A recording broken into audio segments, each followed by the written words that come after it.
Hello and welcome to the Fast Break pregame show. My name is Aman Kidwai, manager of the UConn blog and the Fast Break newsletter. This is the fourth episode of our preview show. Last week, we reviewed the Huskies' wins over Xavier and Providence before previewing the St. John's game. UConn ended up beating the Johnnies at MSG and followed it up with a 9-point win over Butler on Tuesday night. They have now won 11 in a row. We're not going to go too deep into this Saturday's matchup with Georgetown, a team with an 8-14 record, currently ranked 117th in KenPom. So this week's episode is going to be focused on some recent highlights, including some of the very interesting things that coaches around the Big East are saying.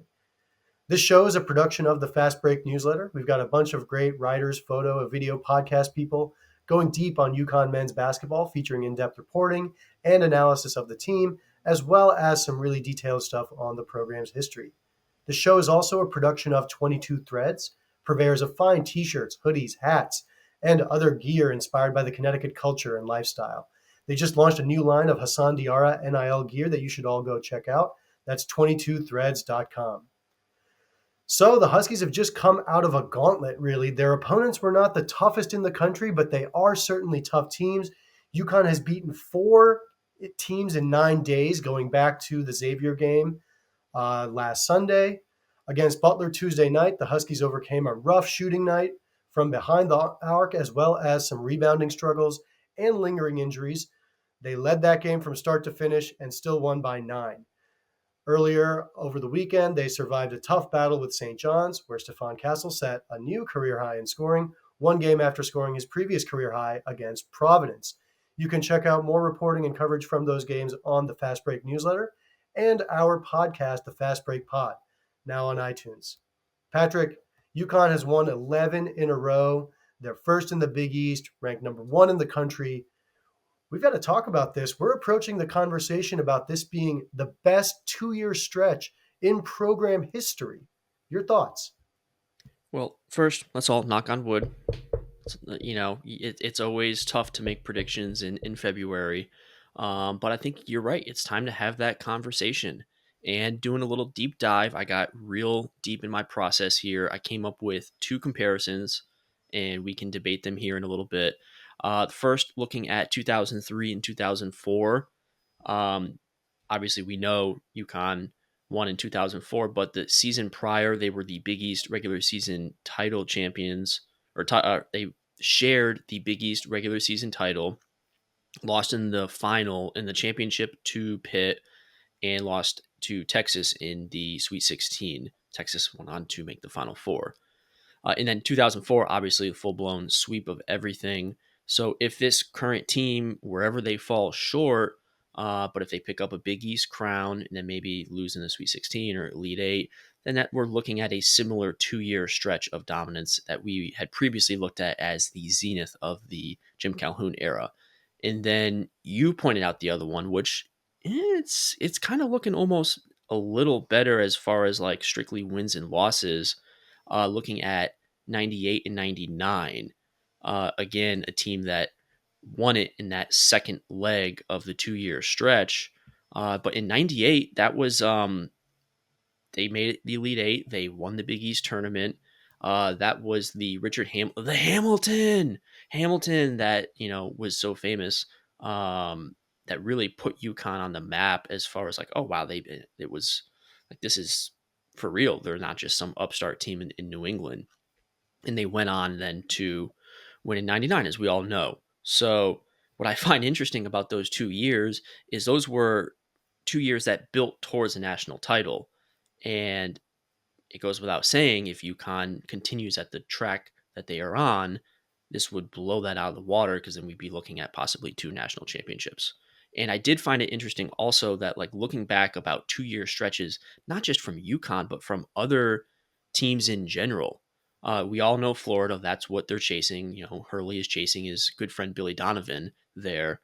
But it made me think and also appreciate, like, I think the only other time where we saw this much repeated dominance in featuring a national title was like UNLV in the 90s with all the Tark teams, and look what UNLV is now. Like that team is a shell of its former self, and the program is a shell of its former self.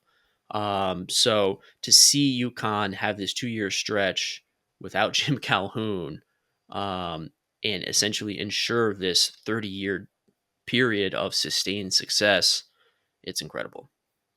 Yeah, absolutely right. The fact that we are going through this exercise of saying what are the other really great 2 year stretches for UConn, and then talking about, like you said, these peaks of the Jim Calhoun era, and we're looking at them and saying this is matching up. I think the differences are a couple of things. One is that clearly in the two examples you shared, kind of building up towards a championship, whereas in this case, Hurley's first really great year includes a national championship victory, and they're following it up by having a really strong regular season, looking like they're very much in position to win the Big East regular season crown. And then the only other thing I, kind of would point out about those stretches is that they are actually, I know we're talking about a 2 year stretch here, but all of these stretches kind of have additional good years around them. The 98, 99 ones that you were talking about, and the 03, 04. Uh, uh, Even the year after the championship, they were ranked number one at some point, still a decent team. And for the 03, 04, I mean, that was a good run from basically like 2001 up to 2006. That was a really, really strong era for the program. Of course, an 06 team that, didn't meet all of the expectations, but was still extremely great. And I would say, that's really the next piece of what Hurley and the folks are building towards, is having that consistent year to year greatness. Even in the Calhoun era, we will recall it was not a year over year juggernaut. It was more of a build a team, let it grow, let it build, and then win a lot in those last 2 years of a cycle. So the fact that Hurley has won the title, saw three guys leave for the NBA, and is now in a position to be, uh, you know, making it a race for the best 2 year stretch. Again, just super incredible. And yeah, I mean, I think it's just going to be something to keep an eye on as it relates to the different accolades that they collect this year. You'll never hear it from any of the coaching staff or the players, but it was widely assumed that last year was like almost going to be a little bit of a bridge year, in the same way that those two teams we were talking about in 98 and 2003 were like, yeah, they're really good. They're going to finally get Dan Hurley his first NCAA win. Do you all remember how nervous you were against Iona? Like, oh, here we go again. I can't believe this is happening, when that first half was close. We forget that, a year ago we were worried that how if Dan Hurley could win a close game in March, because everyone was looking of saying, wow, look at Donovan Clingan. Imagine how good he's going to be in a year. Andre Jackson, Adama Sanogo, and Jordan Hawkins all played themselves into NBA draft consideration during that stretch. But they weren't necessarily there in preseason. They had, ridden the success of the team. So like in a alternate universe, that would have been the trajectory of this year when you throw in Andre Jackson on this year's team, or Adama Sanogo in there with Klingon. So while that UConn team last year was so dominant, they were still like a surprise entry as far as like a contenders list throughout the year, which is again incredible. Yeah, I mean, I think this year the exceeding expectations once again is what part of what makes that so impressive. They exceeded expectations last year, like you said. People were very hesitant. The types of conversations I was having with people last offseason were, a lot of fear for maybe the program not being in as good of a place as people thought. And then even this year, it was like going into this season, okay, a lot of very key guys are leaving. We think the team can be good. They've been excellent. They've been incredible. They have exceeded expectations.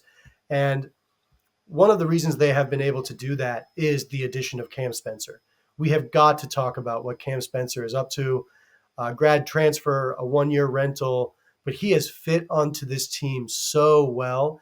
And when we're talking about UConn, they're overachieving.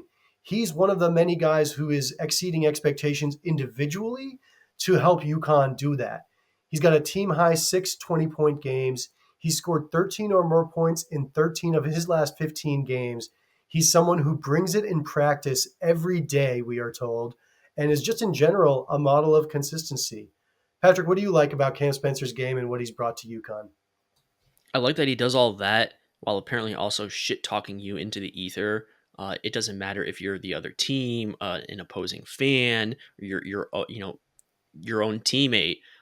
If you're not bringing it, he's going to let you know. Absolutely love that. Sounds like a dude. Like you always hear the phrase like, "Oh, I'd run through a wall for him if it's like a coach or a motivator."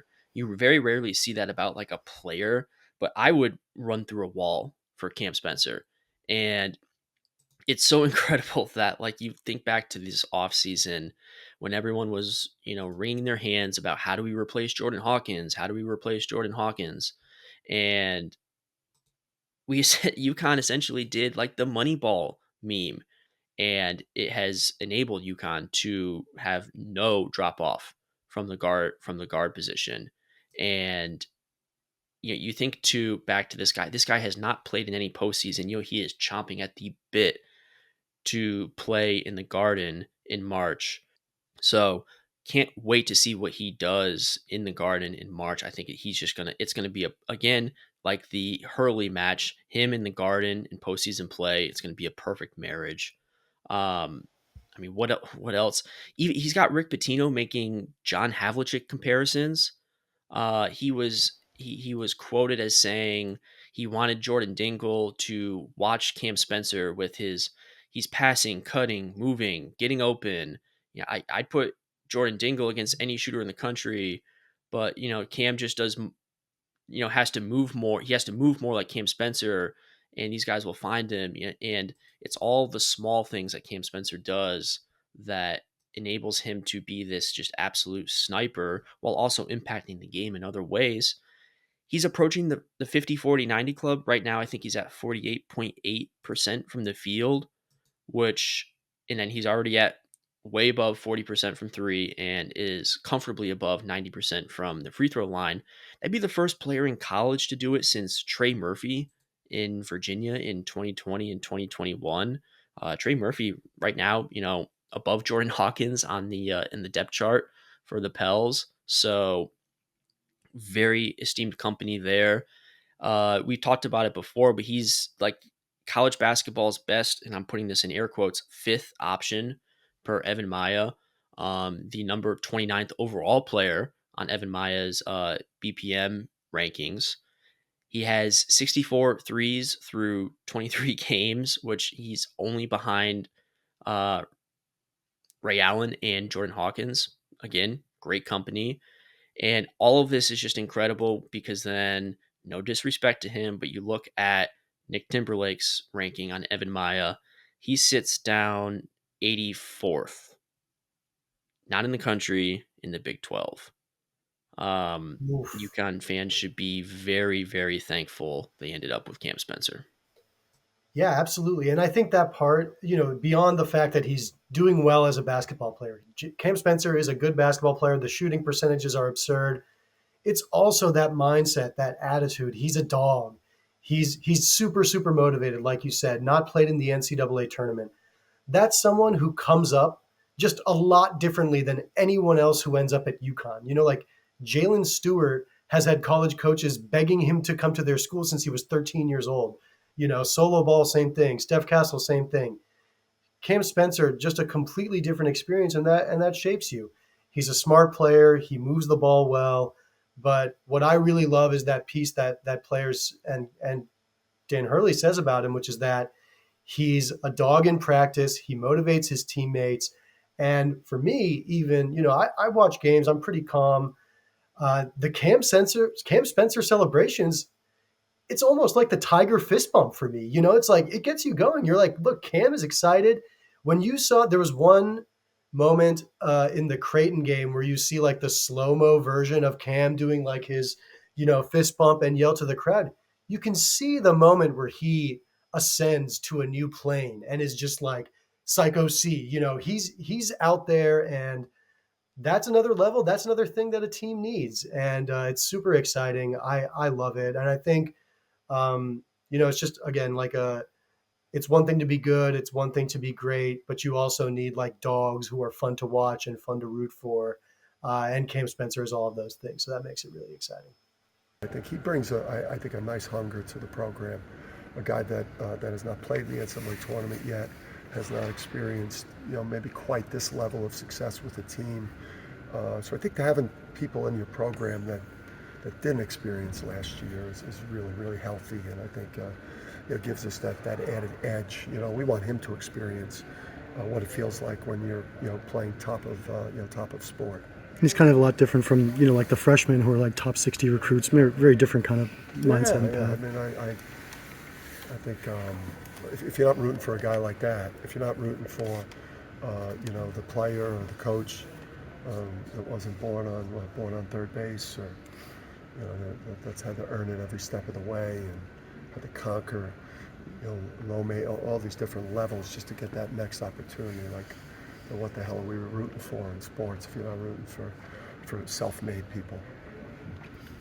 Someone who is giving us pure gold in press conferences, however, is Dan Hurley. We're no bias here. Dan Hurley's just feeling it. He's won a national championship. He's feeling loose. He says he feels very comfortable up there in press conferences. Obviously, his team is doing really well, so he's not getting a lot of "why didn't you win there? Why didn't you do better there?" kinds of questions. But lately, Dan has really been entertaining us from the stage there. Most recently, we were talking about Cam Spencer. He said, "Cam Spencer at UConn, it's a perfect marriage, like me and Andrea." Cam, you said? Yeah. Yeah. It's like a perfect marriage. It's like me and Andrea. It's like the perfect. She's gonna hear that. It's like me and you. It's just a perfect marriage, man. This guy's wired the way we're wired. Tremendous comparison to make. And That's like me and my wife. And then proceeds to break the fourth wall and speak to Andrea. Yeah. Very good stuff, Dan Hurley.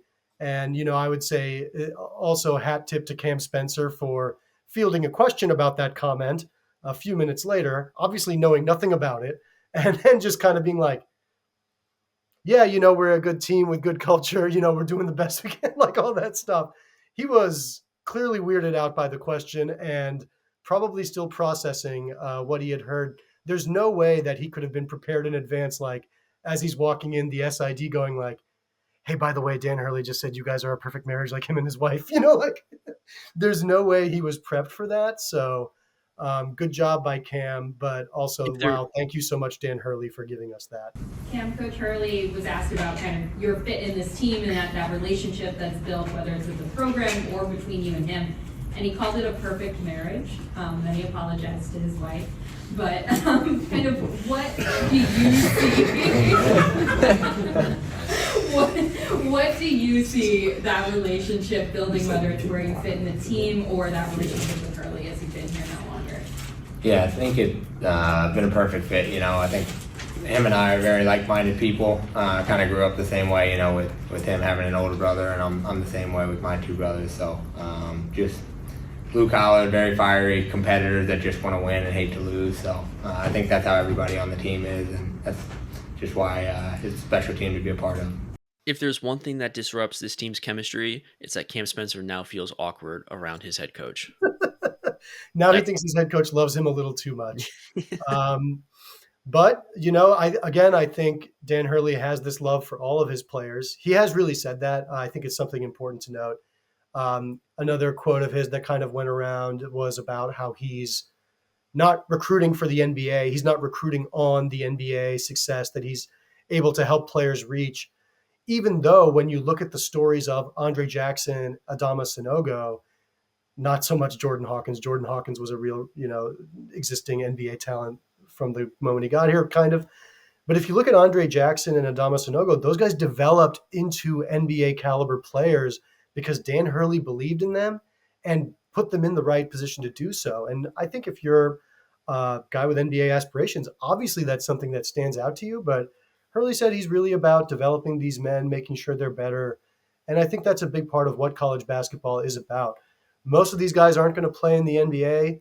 Even if they play professional basketball, the majority of that is going to be in different leagues. These guys are all going to have to find other stuff to do. And I will say, just from reporting and being around the team, I have been super impressed with all the stuff that these guys do outside of basketball, what they bring attitude wise, the way that they are as people is all, stuff that you can root for and get behind. It's very clear that there's a character component to Dan Hurley's recruiting. So, it's not just him throwing out lines to say that that someone is fitting on the team like a perfect marriage. I really do think he has that love for every single player, even if they're not his absolute best ones. I mean, look at you talked about the three that left last year. Look at Isaiah Whaley, who got a cup of coffee in the NBA G League. Are you telling me that when you saw Isaiah Whaley play his freshman year under Kevin Ollie, you would say, yeah, that dude would get some reps in the G League and then go make a comfortable living overseas? Absolutely not. I also remember Jalen Adams, who I think only played 1 year under Hurley, if I'm correct, maybe two. I think it might have been just 1 year. Took to Twitter, I think a couple of months ago, saying like, "Man, I wish I could have had 4 years under him, and what he could have done for me." And that I think that would be one of the bigger what ifs of the Kevin Ollie era, because Jalen Adams had all of the makeup of an NBA player and somehow never made it. And he hinted at a lot of stuff behind the scenes that we won't get into. But imagine Dan Hurley getting 4 years of Jalen Adams. It probably wouldn't have been 4 years. It probably would have been 2 or 3. Yeah, that's a great point. Even just that 1 year, it was very clear that Hurley was elevating his game and that of the players around him. And Jalen Adams is one of the unfortunate, not meeting your full potential stories. Super talented player. I mean, the fact that his legacy is going to be that 75 footer against Cincinnati. It's kind of unfortunate that that's the only piece of his legacy, even though that play in and of itself is so great. But yeah, it's a great point that someone like him with 4 years under Dan Hurley at least spends some time in the NBA as opposed to none, which is what ended up happening with him. Another guy who might end up in the NBA, probably will, is Alex Karaban, someone who's having a great season. He's third on the team in scoring. He's recently powered through an ankle injury to come back. He started in the Butler game after missing the St. John's game. Someone who Hurley said, even playing at 70% or 80%, he's a difference maker. He's a game changer. And Hurley also said, he's like my security blanket. He said, I am Linus and he is my security blanket. So Hurley is now developing very deep backstories for how important all of these players are to the team. Patrick, your thoughts on Alex Karaban, the security blanket? It's not the toughest nickname, but it's pretty cool. He's our security blanket, right? Was that the Linus, Charlie Brown, these kids in the back? The kids have no idea what I'm talking about. Right? Look at them up in the back. They're just staring at me.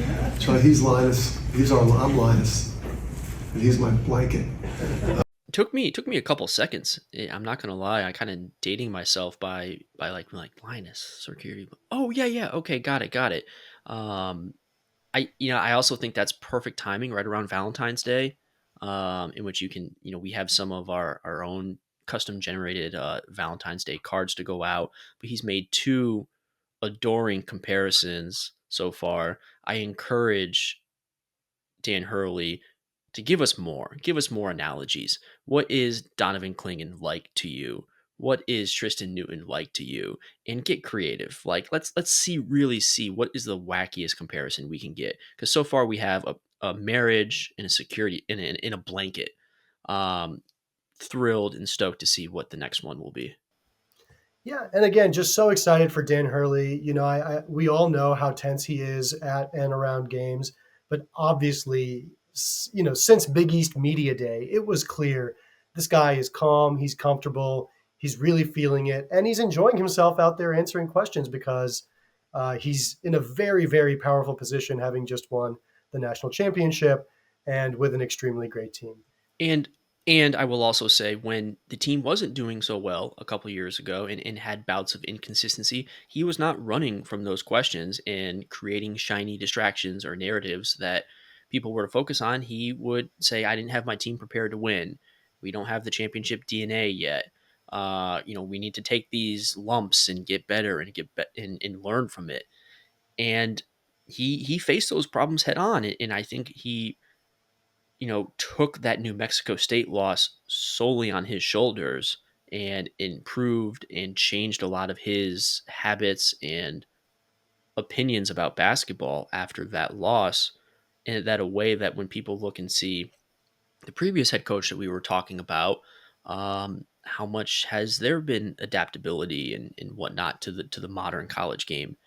You have to give him a lot of credit for taking a long, hard look in the mirror and figuring out how to make this work.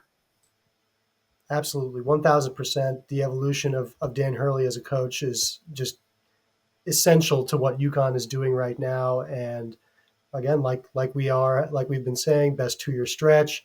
Dan Hurley really making a case as one of the best coaches in the game. It's really truly incredible stuff. UConn's next 2 games are not expected to be very challenging. As we mentioned, Georgetown down bad, DePaul down bad, even worse. Nice stretch for UConn to be playing Georgetown on Saturday at noon. That game's on FS1. Then Wednesday at DePaul in Chicago on Valentine's Day. Should be a romantic evening for some, but probably not for DePaul. Next week, we'll be previewing the Marquette game and a very exciting stretch to close out the season that UConn will be facing. But that is going to do it for us. Thank you all for watching.